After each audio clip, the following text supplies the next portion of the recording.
Good afternoon again. Thank you all for being here. We're going to go ahead and get started.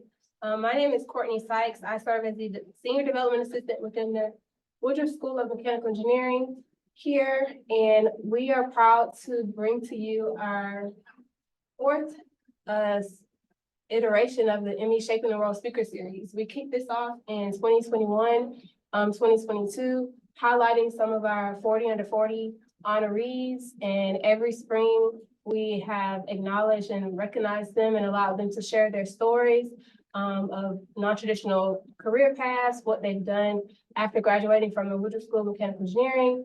Some of them have explored entrepreneurship, some have gone into industry, some have pivoted out of industry back into academia. And this is just our way of acknowledging them, sharing their successes, and allowing them to be able to encourage our current graduate students and undergraduate students, as well as network with the people who made a difference to them while they were here in the Woodruff School. And so I would like to take the time to go ahead and introduce our first speaker of this Emmy Shaping the World Speaker Series this spring semester 2024. We are kicking off the series with Mihir Pathak, who serves currently as the Woodruff School Young Alumni Council co-chair. I have been getting to know him very well over the past several months. We officially launched the Woodruff School Young Alumni Council in October, and we have had a series of interesting, informative, exciting, fun-filled meetings, and I just love his personality, his energy, and I am excited for what he's going to bring to you all today, sharing his journey with us. And so just a little bit about Mihir. He serves as the Chief Executive Officer and founder of Pathak Ventures, and he also serves as the Chief Operating Officer for Maven. Mihir is dedicated to advancing entrepreneurship. He earned his bachelor's, master's, and doctorate in mechanical engineering from Georgia Tech. Of course, that's why we're here. He grew his career as an innovator at NASA, the White House, McKenzie, Stack Overflow, and Glitch. Today, he serves as CEO and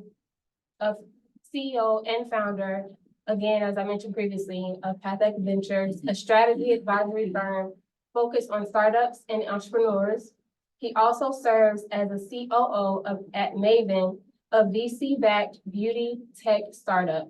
He sits on several company boards, angel invested in a dozen companies through his own fund, and has personally advised 30+ startup founders.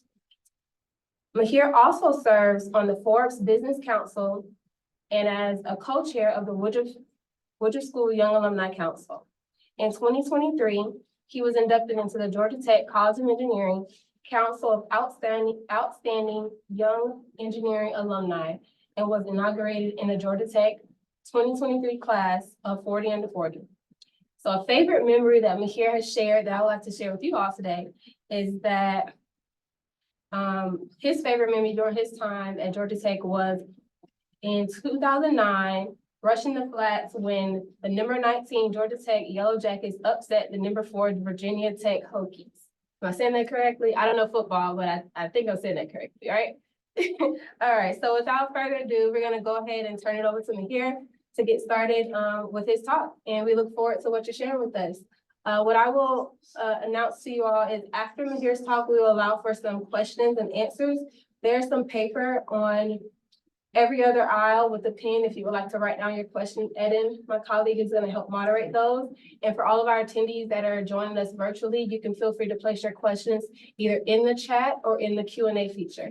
All right, thank you. Mihir, go ahead. All right, thank you very much for that, Courtney. Let me go ahead and share my screen here. I have some slides. All right, looks like it's there. Okay, great. Courtney, can everybody see the slides? Yes. Awesome. Okay, great. So thank you so much for having me. Really appreciate everyone that was able to make it, for tuning in. A special thank you to Courtney. I know Emmy Shaping the World Speaker Series was sort of your vision, so it's an honor to be a part of that and to be the first speaker for 2024. Also, shout out to Devesh and the Woodruff School at large. It's excellent to be back here to speak to everyone. So the title of my topic today is Entrepreneur, Your Own Career Journey. I'm a true believer that you could take the elements and principles of entrepreneurship and apply it to other aspects of life, particularly in your own career. And I think the best way I could describe that is by sharing, my career journey and, along the way, giving some lessons and some of the aspects of entrepreneurship that have helped me.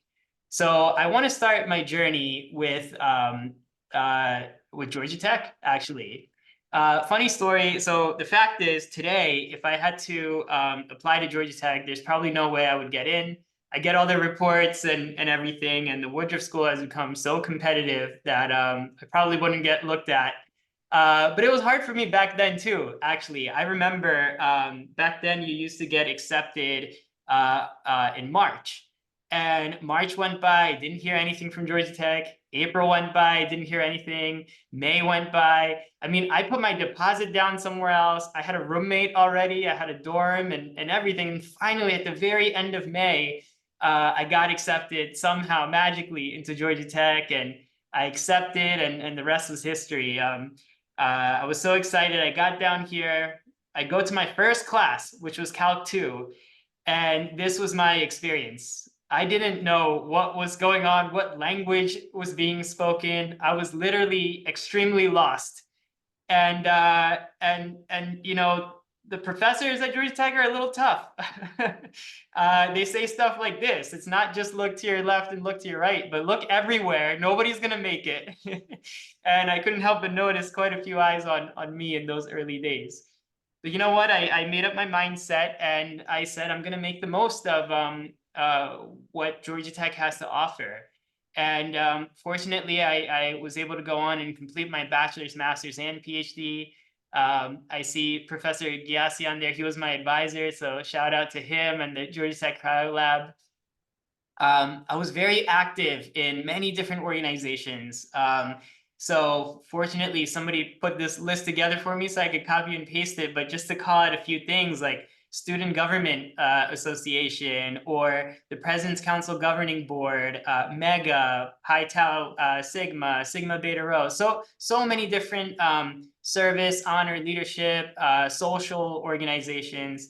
I was also fortunate enough to get some fellowships. The NASA Space Technology Research Fellowship, I was in their inaugural class, and that funded my graduate studies. And I got to spend about half my time traveling as a visiting scientist to different NASA centers, including the Jet Propulsion Lab in LA, the Ames Lab in the Bay Area, and then Goddard Space Flight Center right outside of DC. I even met my wife, Prachi, who's also a Woodruff School alum. Maybe she'll do a talk one day here. So I met her, and today we live in the Philadelphia suburbs with our 2 daughters, us, me, and Subby. So when I say I would make the most out of my Georgia Tech experience, I really meant it. So as I was wrapping up, I was sort of figuring out what to do next, okay? And I won this fellowship called the Presidential Management Fellowship. By the way, if anybody's an advanced degree holder and they want to pursue, a leadership development program within the federal government, get into policy, those sorts of things, definitely take a look at this and apply. But when I got it, I was a little bit torn because I had some amazing offers from aerospace companies in the private sector. And coming from very humble beginnings, money was really attractive at the time. And the PMF program, although prestigious, was like a third of what I was getting offered elsewhere. So I kept kind of ping-ponging. I remember going to Professor Gyasian, and he basically told me that I should make decisions based on what I can learn rather than any other factor, especially money. So the money will come later. You really should focus on what you can learn and absorb and learn as much as possible, experience as much as possible. And so he kind of pushed me in this direction, and I was very happy about it. Matter of fact, Dr. G has a lot of good life advice. One of my favorite things he used to tell me, because I'm very quick to make a decision, he would say, okay, make your decision, but before you finalize it, just sleep on it for a night. If you feel the same way in the morning, go for it. And so at the risk of filling up your calendar, Dr. G, any students out there that want to talk about life decisions, go see Dr. G. He knows exactly what to say. So anyway, I pursued the PMF, and that took me to NASA headquarters. So the best way to describe NASA headquarters is you sort of have, so NASA headquarters is located right in downtown Washington, D.C. And you kind of have NASA on one side, you have Capitol Hill on the other side, and you need someone to communicate between the two. So that was me. Okay, maybe this is a generous picture. So that was me. And I had a really interesting position there. So NASA speaks the language of STEM and technical stuff and research and data, as we all know. But on the Capitol Hill side of things, it's very policy oriented, and you're talking about things in the context of current events oftentimes. Relationships and titles and status and those things really matter. Very political environment, and very different. It kind of reminded me of Calc too. It was a completely different language. And I sat as the liaison between NASA as the agency and Capitol Hill. So really interesting role. I learned a lot. I want to share one of the biggest things that I did at NASA philosophically was just say yes to a lot of things.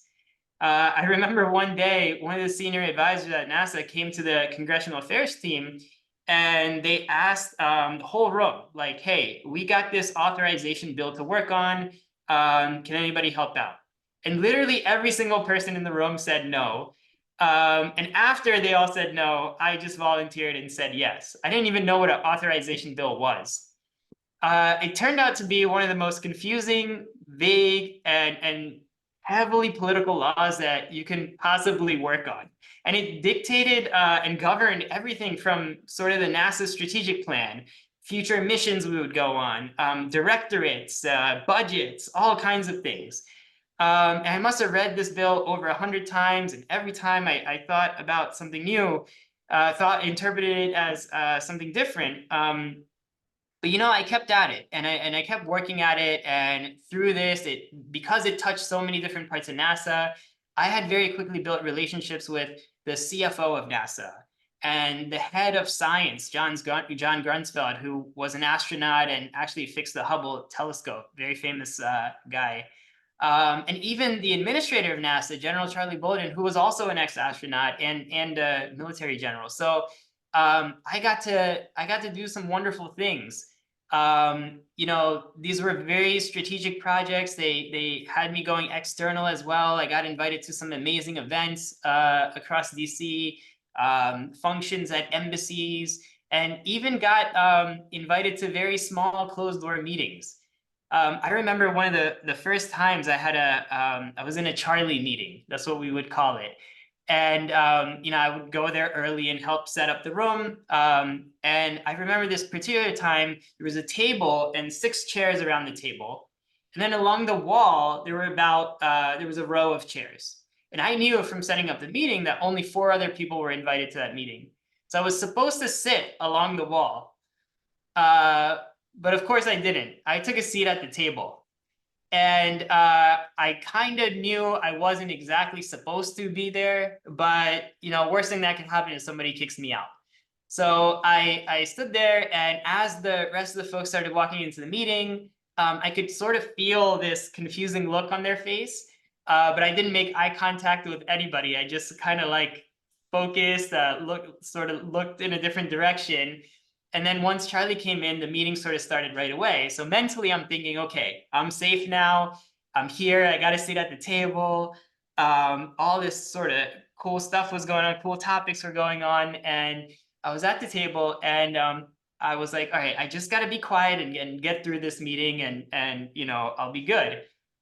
And at one point, I remember Charlie asking a question, and nobody really knew the answer around the table. but I did. So I spoke up. And as soon as I spoke up, part of me said, what are you doing? We're not even supposed to be here. And the other part of me said, you know what? Like, if you're here and you got a seat at the table, you better talk. Fortunately, I knew the answer and I said the right thing and I added value to the conversation, eventually becoming one of Charlie's right-hand persons and getting invited back to meetings like this and others.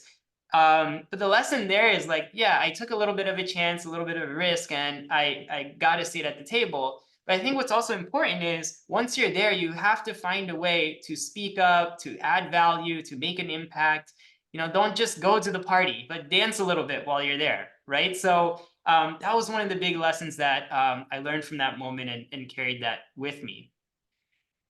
Through my relationship with Charlie and other opportunities, he actually recommended me to join the Obama White House, President Obama's White House. So I joined as a policy advisor on the National Economic Council. There, the National Economic Council would do three main things. We would push policy outward that came down from the president's office. We would also, based on the goals, we would also present options, policy options for the president on different initiatives we could work on or whatever. And then we also worked with, collaborated with, or as I like to say, dealt with a lot of lobbyists. That was actually quite a big part of the job. Amazing experience. I learned how the sausage was really made, you know, sort of behind the curtain. In my portfolio, my specific portfolio, I managed entrepreneurship, small business.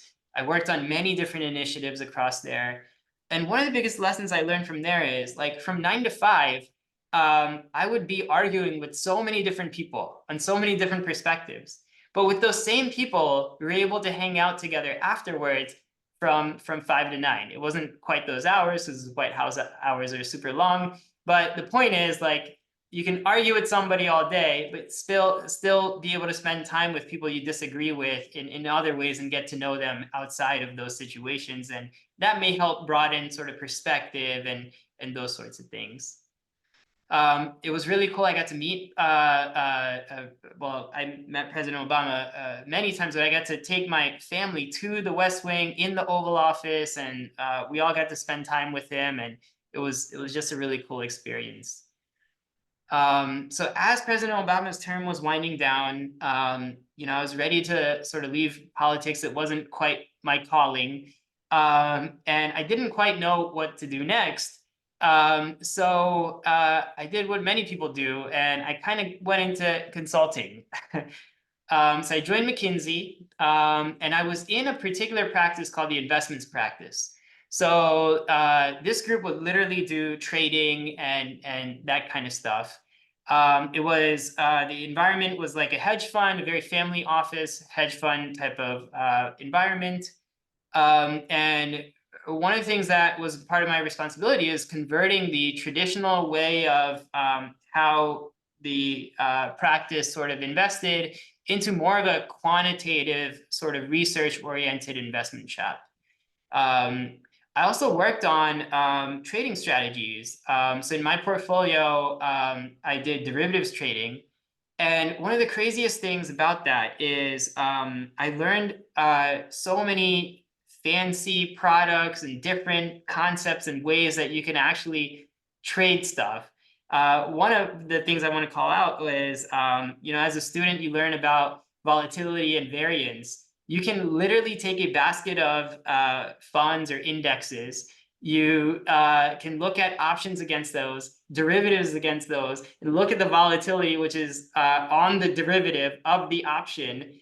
And you can take positions that help you either make money or hedge against other positions in a extremely volatile market. I mean, it was like literally mind-blowing, the level of things that you're able to do. And so I learned a lot, you know, through Dr. G's advice, just keep learning. You know, my performance was good, but, you know, it didn't quite fit my personality longer term. And so I decided that, you know, I eventually, you know, I had to move on, and I was reflecting back and thinking about what to do next. And I switched from going back to tech and the NASA centers, you know, doing more science, technology research, to then going to headquarters and doing policy, but it was still like space and science policy. Then I went to the White House and it was policy, but it started switching over to economic policy. And then I was at McKenzie doing this more economic finance oriented thing. And I had kind of like looked at all my different interests across that, and I was sort of narrowing in on sort of where I would go next. Now I skipped an early part of my life and different things I did in between, but entrepreneurship was very core to who I was and my sort of, it was in my blood. So I decided to pursue the startup industry next. I go to a company called Stack Overflow. Now, Stack Overflow is a question and answer website for computer programmers, developers, hackers, those type of folks. It's 150 million unique monthly visitors, which is more traffic than Hulu and the New York Times. And actually, Georgia Tech, at least when I was there, Georgia Tech was the #1 academic institute in terms of traffic on Stack Overflow. Like they were the top rank. So that was really cool. I think they must still hold the record. I'd have to check. So when I joined Stack Overflow, it was valued at $200 million. I joined as the chief of staff to the founder and CEO. His name is Joel Spolsky. Now, I didn't know. So at the White House, the chief of staff is secretly kind of running everything. But in private industry, like there's a broad array of definitions of chief of staff. So I had to ask Joel, like, what's a chief of staff in your eyes? And him being a massive fan of the West Wing said, I view it exactly like the White House. So that was cool. And it was like that. And in my first 100 days, I replaced Joel at 90% of his meetings. I attended every single board meeting. I presented at every single board meeting. And then during my 5-year tenure at Stack Overflow, I ran just about every department at the company, from revenue operations to marketing to sales to what have you. And I even, at one point, Joel retired, and I even served as interim president for a while. So that was really cool as well. We did several restructures, especially the initial one. I led the initial restructure, which led the company to profitability.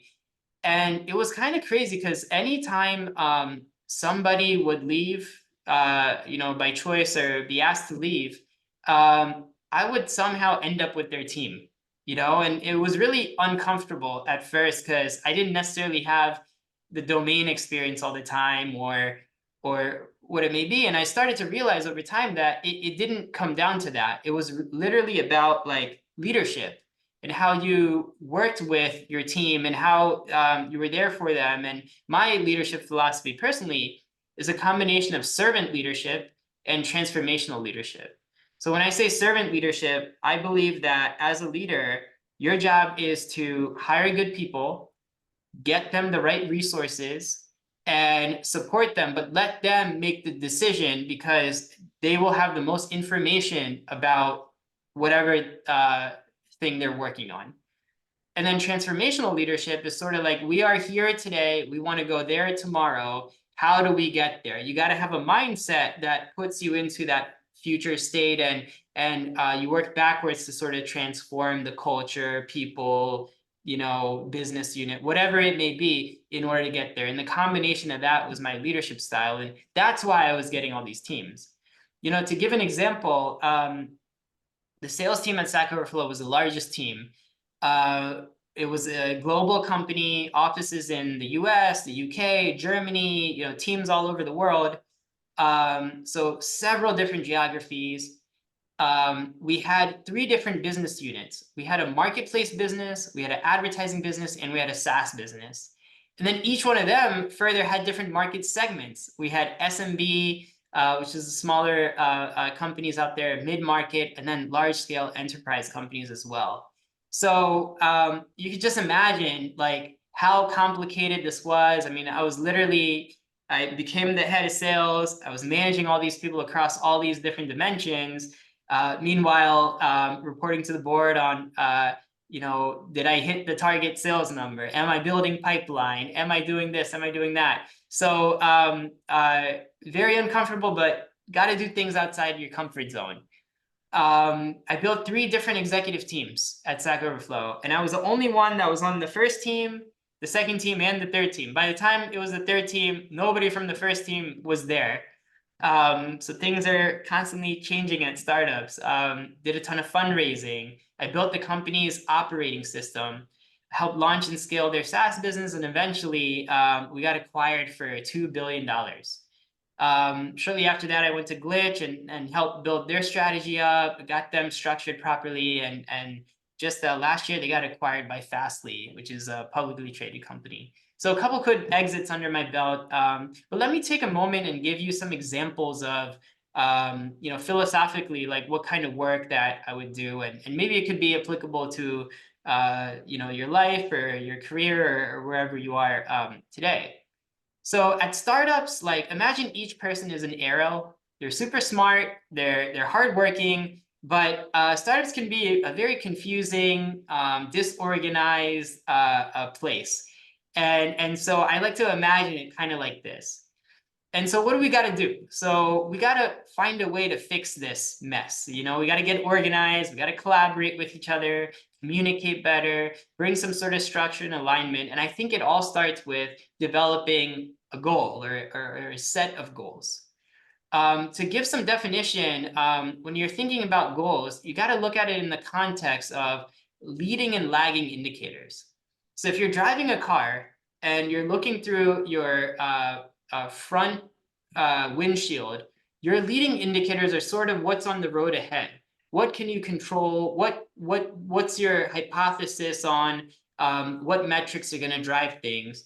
And then your lagging indicators are what's in the rear view mirror of that car, and you know, things that you can't really control once you've already driven down that road.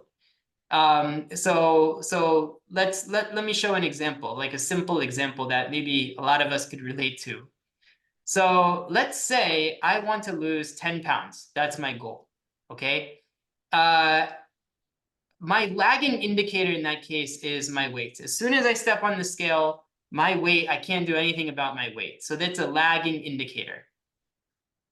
My leading indicator, my hypothesis are maybe these metrics actually impact my weight, calories, protein intake, how much you sleep. So I'm going to call those my leading indicators. And then I got to figure out sort of how to connect my leading indicators to drive that lagging indicator and eventually accomplish my goal.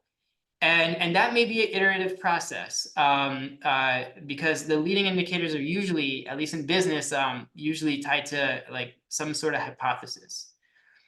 So we got to take some activities. We got to do something to connect leading and lagging. And those are the activities. And that might be go on a diet or walk, or exercise, you know, set a bedtime, like whatever are the actual things you can do to connect these different metrics.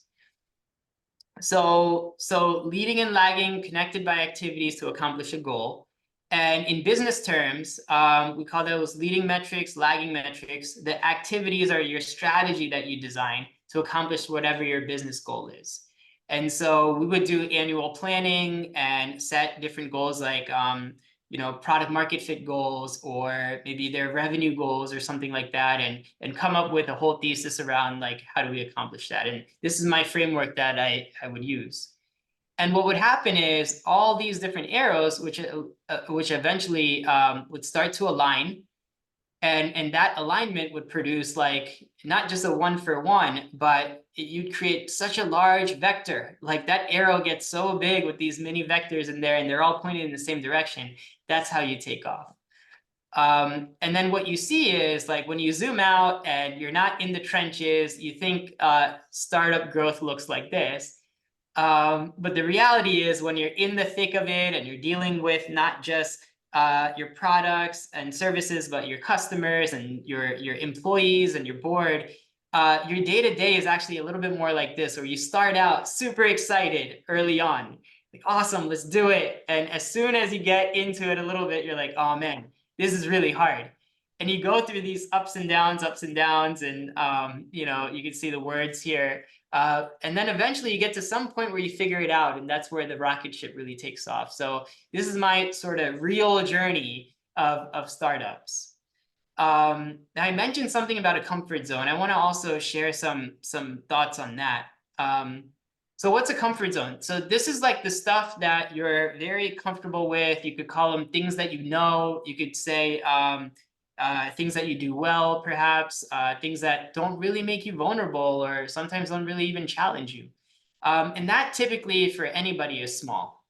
Let me rephrase that. That for everybody is very small relative to the uncomfortable zone, which is this endless, infinite universe of possibilities. And I'm a big believer in expanding your comfort zone and start, you know, doing more and more outside of that, because that's the way you grow and develop. And if you do that, maybe tomorrow your comfort zone is a lot bigger than your comfort zone today. And I think that's literally the only way you grow and develop. So please do that. And I'll leave you with a thought. The interesting thing here is, as your comfort zone increases, maybe the area of the circle gets bigger. But the funny thing is that interface, the circumference of the circle, which is the border between the comfort zone and the uncomfortable zone, that also gets bigger. So maybe as a takeaway, you could think about that in your lives or careers or where you are today, and how that may impact you and how you think about that. So let's talk a little bit about where I am today. I realized that I just like doing a lot of things. And so I do a lot of things. I enjoyed the investing side of the National Economic Council and McKenzie. Started my own angel fund where I invest in other startups, and that's a really fun thing. I joined Maven, which is a venture-backed beauty tech startup, as chief operating officer. And it's interesting because a lot of people will ask me, you know, space and software and the White House, like, how'd you get into beauty? And along with loving the people, culture, mission of Maven, the interesting thing to me about beauty is, like, you're not really selling a product or service, you're selling a feeling. So I viewed this as a really interesting, like, intellectual challenge, and that's what got me really excited about Maven. And it was funny, I joined, you know, this is during COVID, so we were all remote. And I asked the CEO, I said, you know, I've never onboarded remotely before. How should I prepare for day one? And he said, I never brought an executive on remotely before, so why don't I think of some stuff, you think of some stuff, and we'll talk about it on your first day. Okay, great. So I do that, get to the first day, and we're in a meeting, and I'm about to share like all the onboarding stuff, and he goes, yeah, you know what, forget that, we have a board meeting in 7 days. You're gonna be at the board meeting and you're presenting, just prepare the deck, and you're gonna be presenting. And before I even knew what a front lace wig was or met very many people at the company, I was deep into the finances, what's happening with valuation, what's going on the partnership side, what's our sort of the metrics, leading and lagging metrics and goals, and how we're doing. So I did all this preparation. I go there and I walk into the boardroom, and Andreessen Horowitz is an investor in Maven. They were also an investor in Stack Overflow. And Andreessen Horowitz is like one of the top, most prestigious firms. I would call him maybe the Georgia Tech of Silicon Valley. And Ben Horowitz, whose name is on the company, he's a board member and actually sits on our board and attends every single meeting. So I walk into the room and I see this Silicon Valley god sitting there, and I'm like, oh boy, this is going to be interesting. Fortunately, I did well in the board meeting and the presentation went well and all that. One of the things I found was we, in digging into the finances and looking at the data, that we were actually burning more money than we should have been at the time. And so our plans to fundraise 2 quarters from that point had to actually be accelerated. And I surfaced that at the board meeting. So after the board meeting, Ben kind of pulls me aside and he says, Mihir, I need you to get on the fundraising trail. Obviously, you know that we need money faster. So that's your new direction. So when I was interviewing and coming into Stack Overflow, it was like, tell me about running product, tell me about running marketing, you know, what's your operational cadence and how do you do this? And literally like day one, I'm doing all this board prep, and day 7, now I'm being asked by, you know, Ben Horowitz to go out and start fundraising and not spend too much time inside the company. And I did it. I pursued it. It was an amazing experience. I had experienced fundraising before as well, but you know, this in its own way was really cool because it was the first time I was at a beauty company, and ended up raising approximately $35 million, which is the largest round Maven had ever raised to date. So that was such a cool experience, and being flexible, adapting to that environment quickly. You know, I interviewed for one thing, the first week was another thing, the following few months were a third thing. Just that ability to adapt and making yourself available to do things is so critical and important. So fortunately, I was able to do that. And I asked myself, you know, what do I love to do? I love building relationships, solving problems, advising and coaching. I did a ton of the teaching and mentoring through Georgia Tech and back when I was a student as well. So I launched Pathak Ventures, which is my own firm. I advise founders and executive teams at startups. You know, here's an example of a few of the projects that I've been working on. I help companies raise money and fundraise, scale their operations, find product market fit or build go-to-market strategies, build boards. And then through my time, I've built quite a network. So making introductions for founders helps them accelerate sort of what they're working on. I also want to add, since we're talking about today, I stay very involved with Georgia Tech. As Courtney mentioned, I'm the co-chair for Woodruff School Young Alumni Council. I also recently got added to the Woodruff School Advisory Board, so that's a big honor for me. A few months back, I won 40 under 40, and earlier in the year, got the Outstanding Young Engineering Alumni Award. And I also stay fairly active with the Alumni Association as well. So you know, it's great to be engaged with tech. I want to talk a little bit about Life Portfolio. So we have some younger folks here tuned in, and I want to say, like, I was very career oriented, especially in my 20s, and I would try to fit my life inside of my career. And I think that's a mistake. I think you should actually have some life goals and try to fit your career inside of your life goals. And I call it the life portfolio because career is one aspect of it, but you got friends, you got family, you got your health, you got, you know, several other things that you may want to do and be a part of your life. And so I wanted to sort of drop that tidbit, is like, that's sort of how I organize my thoughts today. I want to mention health is so important: physical, mental, emotional, spiritual, all the different kinds of health you could think about. Take care of yourself. It's so important. And I will say, for me, the biggest blessing in the world is having an awesome family and friends. And I think those kinds of relationships are really important. So, you know, make sure you carve out time in your life to spend with family and friends that you really care about. As we're coming up on time here, I want to just spend a few moments talking about, like, so I shared this sort of journey, but what's the point of this whole talk? Like, why are we doing this, and why do I think it's valuable enough to share? I think it comes down to a couple of things. So, you know, I didn't really know what I wanted to be when I grew up. And that's after getting like a Georgia Tech education, a Ph.D., working at all these different places. And one of the things that have worked for me that has gotten me to where I am today was, you know, sometimes you can spend a long time thinking about what you want to do when you have like an array of different passions and interests. Maybe the approach that it's worked for me is maybe looking at it from the other angle. Like, what do I not want to do? Let me try a bunch of stuff. Let me learn as much as possible, and maybe I can narrow in on that. And that sort of strategy has worked for me. And I think the key thing here is having that kind of mindset. So this is like a well-known thing. Maybe sometime for some of you, it's the first time seeing it, but there's this concept of a fixed mindset versus a growth mindset.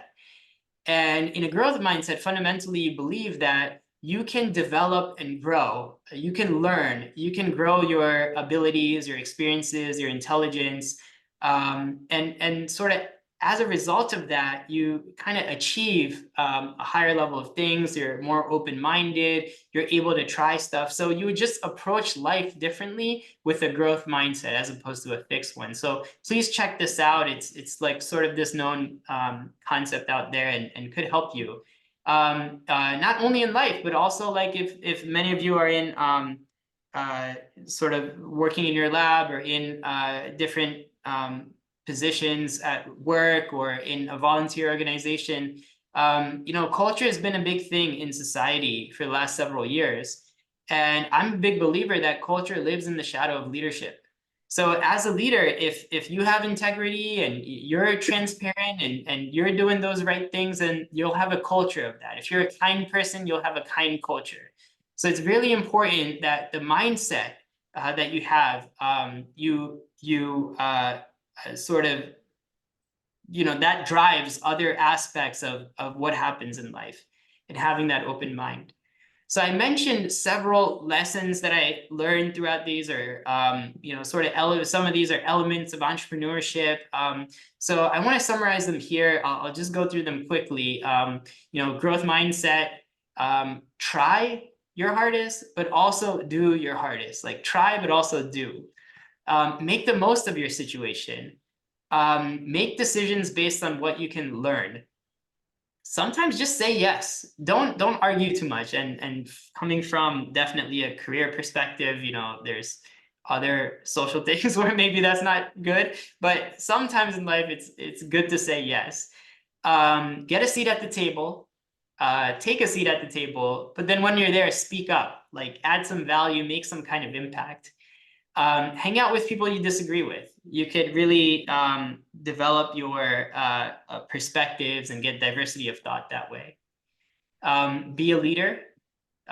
You know, my personal leadership style is servant leadership and transformational leadership. Do things that make you uncomfortable. Increase that comfort zone of yours. That's how you learn and develop. Do a lot of things. If you want to do a lot of things, do a lot of things and spend your time that way and think about that life portfolio. Be flexible, adapt to situations, live a little, you know, take a risk sometimes. And remember, the best ability is actually availability. If you're available to do stuff, you'll get opportunities. And you could see some of those examples that I gave here today. The last thing I want to mention is this concept of you can literally do anything. So, you know, many of us on this call took thermodynamics, okay? And you can replace thermodynamics with any subject or any life experience or whatever, but in my example, I'm using thermo. You know, right before you take thermodynamics, you have no idea what this means, even what it involves, what thermodynamics is. You probably can't even pronounce the word thermodynamics. You don't know what exergy is and the zeroth law or any of these things. But you take this class, which means that for the following 3 or 4 months, you read a textbook, you do some homework, you take some exams, you listen to a lecture, and at the end of 3 or 4 months, now you're qualified enough with the topic that you can literally get a job at a power plant.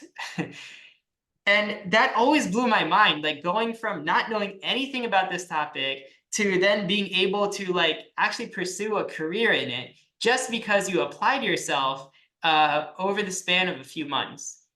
And I think if you take that framework and, you know, at school, like you have some level of structure and you got to take some classes in order to get your degree. But if you could take that similar structure and take that philosophy and apply it to anything that you really wanted to do in life, whether it's like learning how to do marketing or figuring out how to get product market fit or whatever it may be, like maybe you want to learn a new coding language or a new verbal language. If you apply yourself and you have the discipline to like really do that, there's nothing that really holds you back. Like there's no borders. You can literally do anything. And so I want to leave you with that thought, because we've all done it. You should believe it because you've done it. And so I want that to be sort of a parting way. And Emmys, because you did thermal, you can do a lot of stuff. So anyways, you can do anything. So let me stop there. Thank you very much for this opportunity and the time. Hopefully you enjoyed the presentation. I'm very happy to take any questions that folks may have. Well, we hop into questions. Let's give Mihir a round of applause. That was amazing, Mihir. You make me feel like I can just like learn how to go and fly a plane right now. You can. You can. I can do it. All right, so we are going to take some questions from the audience. We have about 10 minutes for Q&A.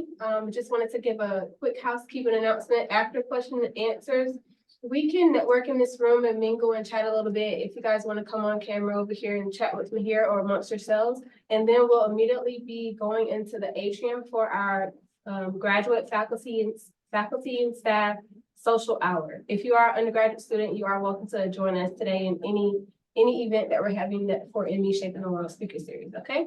So now going into question and answers, or anyone who has any comments, feel free to either raise your hand, or Eden, if you have any that you see online, you can feel free to read those as well. Yeah, we have, Mihir, what would you say your biggest setback while in school or career that made you second guess your career path? Biggest setback? Yeah, that's a good question. I think, you know, today in hindsight, I could tell you about mindset and tell you about how, you know, you should break out of your comfort zone and all those things. But the way I personally discovered that was actually going through the hardships and the day-to-day of what that entails and what that looks like. So I think one of the biggest setbacks in my mind initially was like, will I get the opportunity? Am I capable enough or good enough to really sit at the table and add value?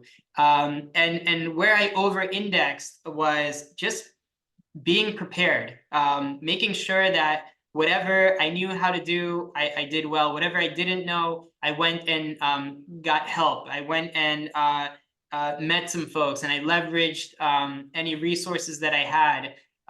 You know, at Georgia Tech, I mean, Dr. Ghassian's in the audience. He could tell you the 100 times I went to him for random questions and help in random areas, and you know, just kind of like breaking that mindset. And I'm a big believer in mindset, like breaking that mindset to know that you can actually overcome and achieve that thing. You just got to sort of believe in yourself a little bit. I was wondering how you manage your time and how do you like use your energy, like how do you spend your energy, like because like that's kind of very important, like how, you know, like how you use your energy, like what, like there's so much to do in a day, like how do you put that all in?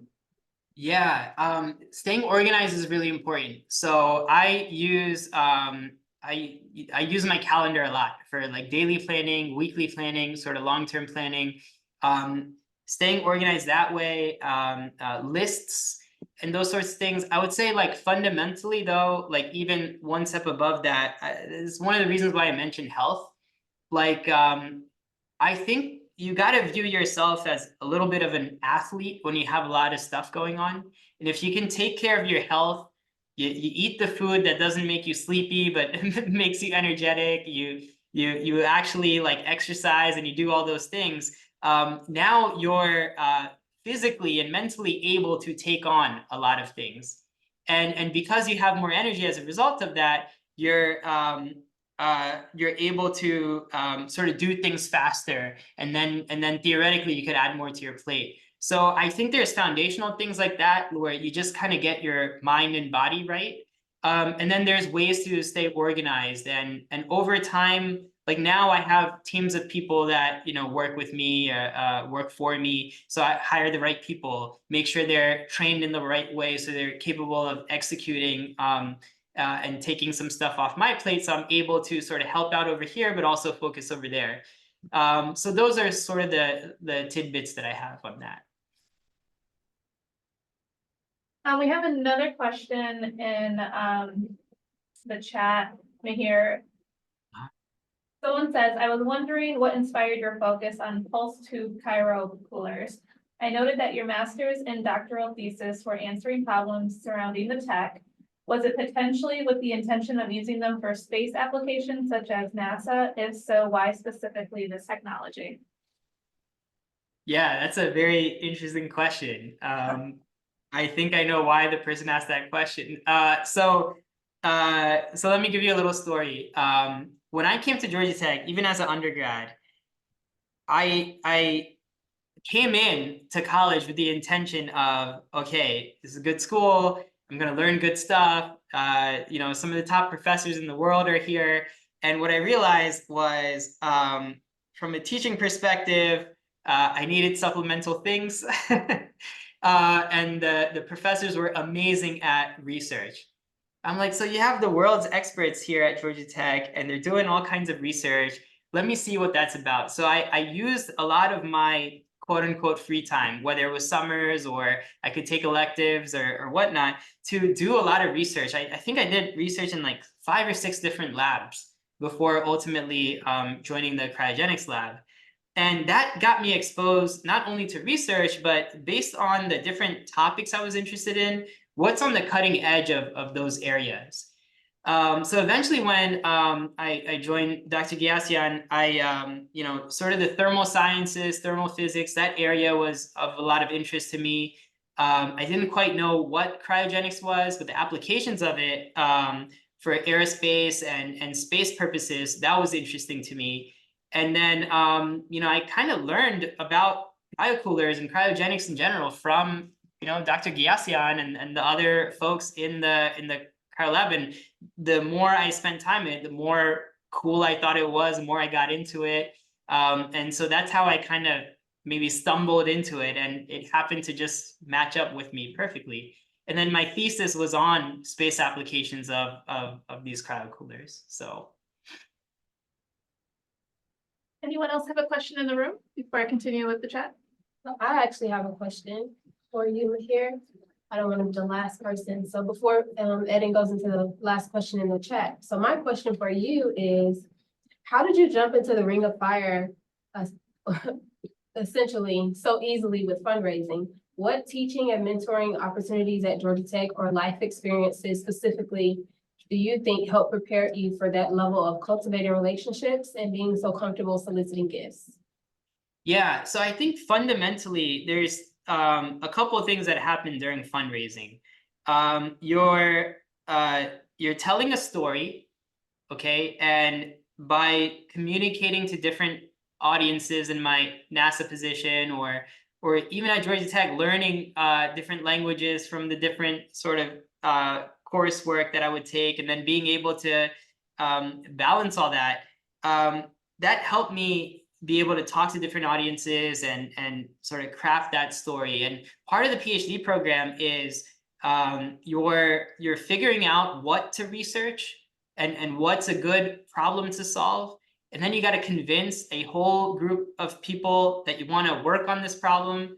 And then you work on it, they let you work on it, then you work on it, and then you think you solved the problem, but then you got to go defend it in front of a room of professors and experts as well. So that's kind of analogous to fundraising. Like, you're telling a story in front of a group of investors, and they got to believe your story. And if they believe you, they will fund you.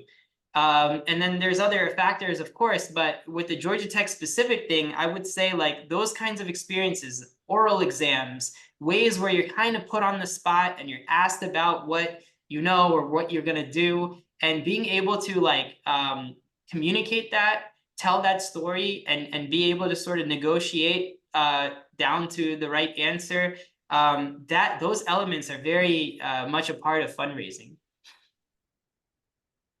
Thank you. Thank you. Do we have time for one more? We have time for 2 more. I found one in the Q&A feature. So if you'd like to share that one, and the last one from the chat. I can't see the Q&A. Okay. Yeah. So from the Q&A, we have Dr. David Q, who said, "Great job, Mihir. I like your admonition to say yes and try something new. Many students want to take the safe path and do the same job or career for life. Should they risk going with a startup?" Yeah, I mean, I'm a big fan of startups, so I'm always gonna say yes, but I'm not objective in this. What I will say though is even if they want to even if it's not necessarily the decision to go for a startup, doing something outside the safe path or something outside a very structured environment will help that person sort of grow and get exposure to different things. Like maybe startups are not for everyone, and that's fine. Similar to how these other jobs that I had were not necessarily for me, but because I went out there and explored those things, I learned that about myself. So I would say doing something out of your comfort zone, like you should do that. And especially if you're a student and you're relatively younger, you're earlier in your life experience, and you graduate with an awesome degree from Georgia Tech, like you should totally go out there and take some chances before you have like real responsibilities with family and kids and stuff like that. So definitely go try to do something different. And last question, Mihir. You probably worked and interacted with people from several backgrounds in your career. What specific skills that you picked up during your academic preparation as mechanical engineering preparation helped you set yourself apart from others? Set myself apart from others. I think at Tech, you know, you have diversity of students. They come from different sort of backgrounds, and they have different sort of goals. And the ME school particularly has one of the highest sort of enrollments from a student perspective across campus. So just being around a lot of people, I think naturally you're going to deal with a lot of people. And then when you're out of school and you have to deal with a lot of people, you're sort of a little bit more comfortable in those environments because you've had to do that. You've had to sit in classrooms with like, you know, 50 people or 80 people or something like that. Zooming back out to like your more foundational courses like physics, there's like hundreds of people in that classroom. So I think getting comfortable in those larger environments was good. I think Georgia Tech way of sort of like breaking down problems and solving them, and you know, they're super hard oftentimes, so you got to find other ways to figure it out. You got to collaborate with other students. I think that that kind of initiative taking or that sort of thirst to solve the problem, when that carries over to other parts of life or career, you can really differentiate that way. Most people, you know, 80% of solving the problem takes maybe 20% of the time, but spending that extra 20% actually makes a big difference. And although it takes some time and effort and energy, like that actually starts differentiating you. And you do that enough times, you're way ahead. I remember Kobe Bryant saying like most basketball players will practice maybe twice a day. He used to wake up super early and practice at least 3 times a day. So in a given day, week, month, it wouldn't make a big difference. But after playing basketball for like 4 or 5 years, you might have twice as much practice as the other folks on the court with you. And that's how you start elevating your game. So I always took that to heart. And I thought, you know, to the extent possible, that was a great way to sort of prepare and practice and live your life. I know you said last question, but there's somebody I could see in the video that had a question. She was trying to get it in. So let's make her the last question. Oh, okay. Yeah, go ahead. You keep on talking about when you're helping startups like build, about like hiring good people and giving them the resources. And I was kind of wondering, for you personally, what makes a good hire? Like what attributes in a person you see that you're like, okay, this can do well and I can help direct them so this startup can do well? Yeah, that's a great question. Number one attribute, are they hungry? Like, do they actually have the passion and do they want to do the job? I would take a hardworking person over somebody that knows everything, because that hardworking person you can grow sort of your intellect or your experiences or your skill set. But it's very hard to get some of these fundamental attitudes of like, no, we're gonna do this, we're gonna figure it out and get really gritty. So I think those kinds of things are really important. And then growth mindset. Are you somebody that's willing to take feedback and learn and develop? And being just open-minded in that way. I think those attributes are huge. Of course, from time to time, you need somebody with like a very specific technical skill. And that's where maybe that kind of overshadows a little bit. But if you're building a company culture where these other things also matter, you should never hire anybody that doesn't fit your company culture, even if they're the best technical person in the world for whatever problem you're trying to solve. Thank you, Mihir. Let's give him a round of applause again. Well, quick announcements. Just save the date for our future Emmy Shaping the World speaker series.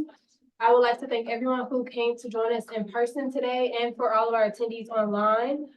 We have the series schedule listed here in the room. If you also would be so kind to register on site so I can have you accounted for, I will send you a reminder of when our upcoming talks will be. You can find us next week, same time, same place. Well, actually at 3 p.m., not 2:30, at 3 p.m. next Thursday, February 1st, with Caitlin Lexana. She's going to be doing a talk on how to start a company, lessons learned from a mechanical engineer turned startup founder who raised over $1 million in venture capital funding. So we're going to keep along with this theme of startups pivoting into entrepreneurship. Feel free to invite your friends, your classmates, colleagues, and feel free to join us at 4 p.m. for the social hour. Thank you again for attending. Thank you again, Mihir, for joining us. Thank you. Thanks, Courtney. You're welcome. I'm going to stop the recording, but however, if any students would like to speak with you, I'm going to allow them to come up to the podium, okay?